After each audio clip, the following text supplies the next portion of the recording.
اس طرح تو کسی بھی جو ٹینک لاری آ رہی ہے اس کو ایرانی وہ ڈکلیئر کریں گے اور تحویل میں لے لیں گے. بھائی پمپ کی انوائس ہے, انوائس پہ ایک کوڈ ہے, کوڈ پہ چیز ایشو ہوتی ہے. سب سے پہلے اپنی تحقیقات تو کریں. اور یہ ان کو اتھارٹی میں سب سے پہلا میرا سوال یہ ہے کہ ان کو اتھارٹی کس نے دی ہے کہ یہ چیک کریں. جو ایک ڈپارٹمنٹ بنا ہے وہ ڈپارٹمنٹ کیوں نہیں چیک اینڈ بیلنس رکھتا؟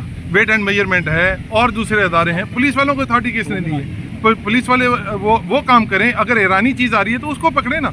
انوائس والی چیز کو, پمپ والی چیز کو کیوں پکڑیں گے؟ اور وہ کیسے ڈکلیئر کر دیں گے کہ وہ یہ جی ایرانی ہے؟ نائب صدر ہوں ایسوسیشن کا. عرض یہ ہے کہ ہمارے سے بہت حکومت کی طرف سے ابھی ناجائزی ہو رہی ہے. یہ کسی قانون کے تحت ہمارے پمپ کے کسی بھی پمپ کو اتھارٹی یہ نہیں ہے ان کو کہ ہماری گاڑی بلا جواز بلا نمونے ہماری پکڑی جائے.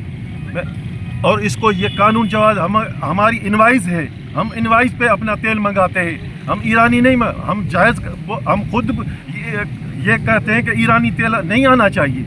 اور یہ ہماری گاڑی جو ہے وہ غلط طریقے سے پکڑی گئی ہے. اگر اس کا نہیں ہوتا تو ہم پورے سانگڑ ضلع میں سارے پمپ بند کریں گے.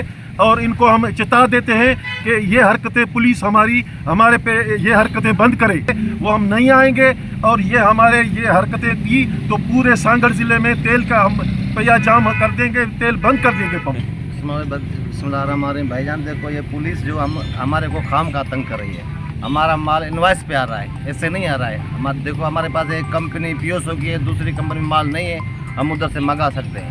انوائس پہ منگا رہے ہیں, کوئی ایسے تو تھوڑی منگا رہے ہیں. کوئی طریقہ